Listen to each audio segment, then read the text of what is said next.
Bueno, finalmente lo que vamos a trabajar es con la célula.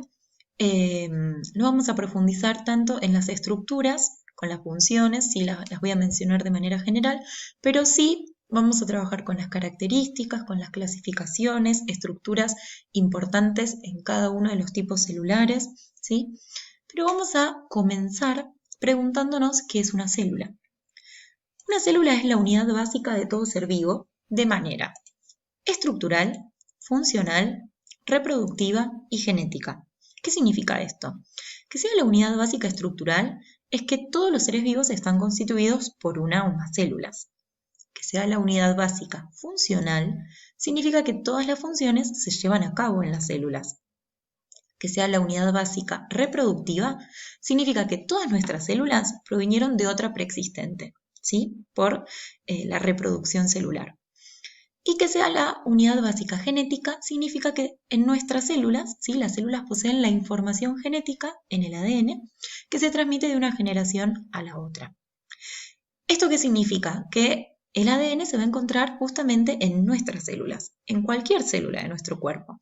Por eso muchas veces cuando se necesita hacer un análisis de ADN, se puede extraer, por ejemplo, células no solamente de la sangre, de la piel, muchas veces se analiza en los casos de las muertes violentas restos de piel debajo de las uñas, si hubo algún indicio de defensa. Eh, También se pueden, con un hisopo, arrastrar células del epitelio interno de la cavidad bucal, ¿sí? Por eso muchas veces se toman muestras de ADN colocando un hisopo grande en la boca. También puede haber en el bulbo, en la raíz del pelo, por eso a veces con restos de pelo también se puede llegar a analizar, ¿sí? Cualquier parte de nuestro cuerpo que justamente están formadas por células, si se toma una muestra se puede analizar el ADN. Estos postulados forman la teoría celular y fueron enunciados por Schleiden, que es un botánico alemán, por Schwann, que es un fisiólogo alemán también, y Virchow, que es un médico alemán, y fueron los que, a medida que desarrollaron, ¿sí? Fueron haciendo descubrimientos, fueron enunciando todos estos postulados que analizamos antes. Pero ¿quién fue el que observó por primera vez una célula?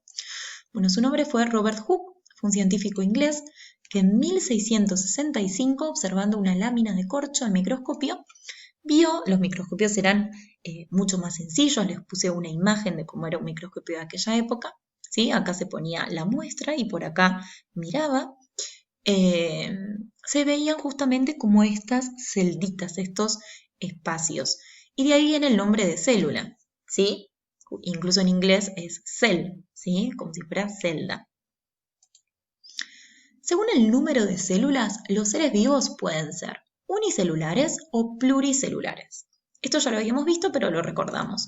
Unicelulares son los que están formados por una única célula y vamos a tener a las bacterias, a todas las bacterias, que son todas unicelulares, protozoos, que son organismos eh, eucariotas, ¿sí? Unicelulares, algas, hay algas que son unicelulares, y también hay hongos que son unicelulares, como en el caso de las levaduras. Los pluricelulares son los que están formados por varias células. Y dentro de este grupo vamos a encontrar a los hongos pluricelulares, a las algas pluricelulares, o sea que algas y hongos hay de los dos tipos, a las plantas, que son todas pluricelulares, y a los animales, que también son todos pluricelulares. Bueno, pero ¿dónde encontramos células en nuestro cuerpo, por ejemplo? Bueno, en todos lados, básicamente, ¿sí? Nuestra piel está formada por células, ¿sí? Nuestra piel es un órgano donde hay un montón de tejidos y cada tejido eh, está formado por distintas células. El tejido adiposo, ¿sí? Que tiene los adipocitos, las células donde se almacenan las grasas. El tejido nervioso, que está constituido por neuronas y forma todo nuestro sistema nervioso. El tejido muscular, ¿sí? En nuestros músculos, alrededor de distintos órganos y en el corazón, ¿sí? El tejido cardíaco, en la sangre tenemos los glóbulos rojos, los glóbulos blancos, dentro de nuestros huesos también tenemos células, todos nuestros órganos, ¿sí? Cada órgano de nuestro cuerpo, ¿sí? Desde el esófago, el estómago, los intestinos, eh, los pulmones, los riñones, todos están formados por distintos tipos de células y que cumplen justamente distintas funciones y por lo tanto tienen distintas características. Incluso acá en las imágenes se ve que no todas las células tienen las mismas formas. Bueno, existen dos tipos de células, las procariotas y las eucariotas. Esto también algo vimos, pero lo revisamos. Las procariotas eran las que no tenían núcleo y las eucariotas las que tienen núcleo, ¿sí?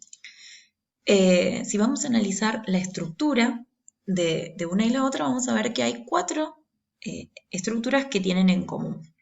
La membrana plasmática, que es el límite entre la célula y el medio, justamente lo que delimita y regula el pasaje de sustancias. El citoplasma, que es el medio interno celular, ¿sí? Es de lo que está constituido todo el medio interno de la célula, que tiene agua y otras sustancias.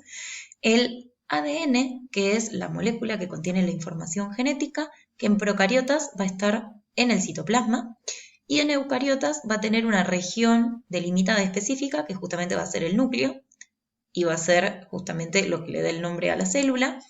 Cariota, ¿sí? Viene de núcleo, carion o carioteca es la membrana nuclear. Pro indica que fue previo, ¿sí? Al carion o núcleo, por eso es procariota. Eu es verdadero, ¿sí? Por lo tanto que tiene verdadero núcleo, ¿sí? De ahí vienen los nombres. Y otra estructura que tienen en común son los ribosomas, que son estructuras que intervienen en la síntesis o fabricación de proteínas. Entonces, la membrana, el citoplasma, el ADN y los ribosomas están en todos los tipos celulares, ya sea procariota o eucariota. Y en las eucariotas tenemos que el ADN se encuentra en una región específica que se llama núcleo. También los tamaños, las procariotas son más chiquitas y las eucariotas son más grandes. Esta unidad que puse acá es el micrómetro, que equivale a 0,000001 metro. ¿Sí? Es una unidad muy chiquitita. Las procariotas están entre 0,1 y 10 micrómetros, mientras que las eucariotas entre 10 y 100. ¿Sí? Y como ejemplos de procariotas solamente tenemos a las bacterias, mientras que como ejemplos de seres vivos que tienen células eucariotas tenemos a las algas y protozoos, que son los protistas, los hongos, las plantas y los animales. O sea que, a excepción de las bacterias, todos los otros seres vivos están formados por células de tipo eucariota. Entonces, ¿podemos ver las células a simple vista? Imagínense que teníamos más o menos entre 1 y 10 micrómetros a las células, ya sea bacterias o células eucariotas, y miren lo que es un pelo, una hormiga, una abeja, ¿sí? Justamente las vamos a poder ver solamente con un microscopio óptico. Justamente no, necesitamos ayuda de un microscopio. Este es un microscopio óptico, como los que podemos encontrar en el laboratorio. Por acá observamos, acá se pone la muestra, tenemos un revólver con distintos objetivos, acá tenemos una lente, la fuente de luz que está por debajo, y con los tornillos macro y micrométrico subimos y bajamos esto que se llama platina para poder enfocar justamente la muestra. El ojo humano percibe tamaños mayores y los tamaños menores, ¿sí? Como por ejemplo las organelas, los podemos observar al microscopio electrónico. Y acá les puse un micrómetro también, les resulta más sencillo, es 0,001 milímetros. Imagínense un milímetro en la regla, es 0,001, más chiquitito. ¿Cómo es el ADN en cada tipo de célula?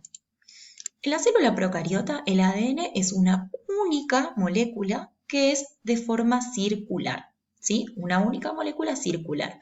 Mientras que en las células eucariotas, adentro del núcleo están las moléculas de ADN en varios, ¿sí? Un cromosoma está formado por una molécula de ADN y en la célula eucariota justamente hay varios y de forma lineal, no circular. ¿Dónde se llevan a cabo las funciones? ¿Sí? En las procariotas, en el citoplasma, porque básicamente no tienen otras estructuras. Mientras que en las eucariotas, además del citoplasma, se van a dar dentro de las organelas. Las organelas son estas estructuras que están en el citoplasma donde se cumplen las distintas funciones. Y a su vez, la célula eucariota se clasifica en la célula eucariota animal y vegetal. Y como verán, hay un montón de estructuras. Las voy a mencionar, ¿sí? Pero no vamos a analizar las funciones dentro de la actividad, ¿sí? Se las voy a comentar. Esto lo van a ver en profundidad en segundo. La idea no es marearlos, pero sí voy a hacer hincapié en las diferencias. Bien, núcleo tienen todas, es donde se encuentra el ADN. El nucleolo, que es una región del núcleo donde se van a fabricar los ribosomas. Hay estructuras alrededor, ¿sí?, del núcleo, como los retículos, donde se fabrican sustancias. Los retículos son como saquitos aplanados. En el rugoso, que tiene adheridos ribosomas, se van a fabricar proteínas, y en el retículo liso se van a fabricar lípidos. Después también tenemos estructuras proteicas que forman un citoesqueleto, ¿sí?, que le ayuda a la movilidad celular, al transporte de sustancias. La membrana plasmática, que lo delimita del medio externo. Los lisosomas, que tienen enzimas para digerir, ¿sí?, ahí es donde ocurre la digestión celular. El complejo de Golgi, que lo que va a hacer es realizar modificaciones a las distintas sustancias que fabriquen los retículos y las va a envolver en unas membranas que se llaman vesículas para que luego salgan de la célula. Las mitocondrias, esto es muy importante porque ahí ocurre la respiración celular. El citoplasma, que es justamente el medio interno celular. Y después tenemos, por ejemplo, los peroxisomas, que son estructuras que degradan el peróxido de hidrógeno, porque es tóxico para la célula.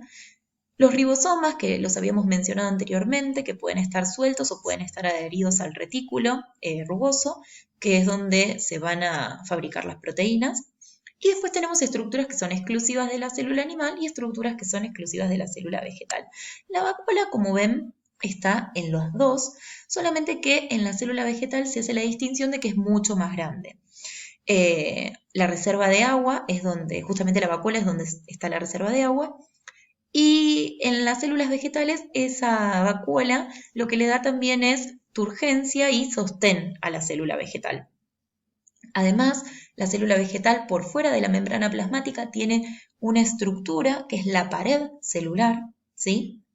Y tiene una organela llamada cloroplasto, que es la que tiene la clorofila, que capta la luz, y ahí es donde ocurre el proceso de fotosíntesis, ¿sí? Como solo en las células vegetales puede ocurrir la fotosíntesis, los cloroplastos solamente están en este tipo de células.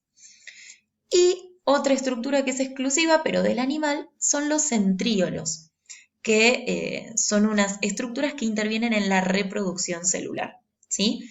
La célula vegetal también se reproduce, pero no tiene centríolos. Eso lo van a ver bien en segundo y también en tercero, ¿sí?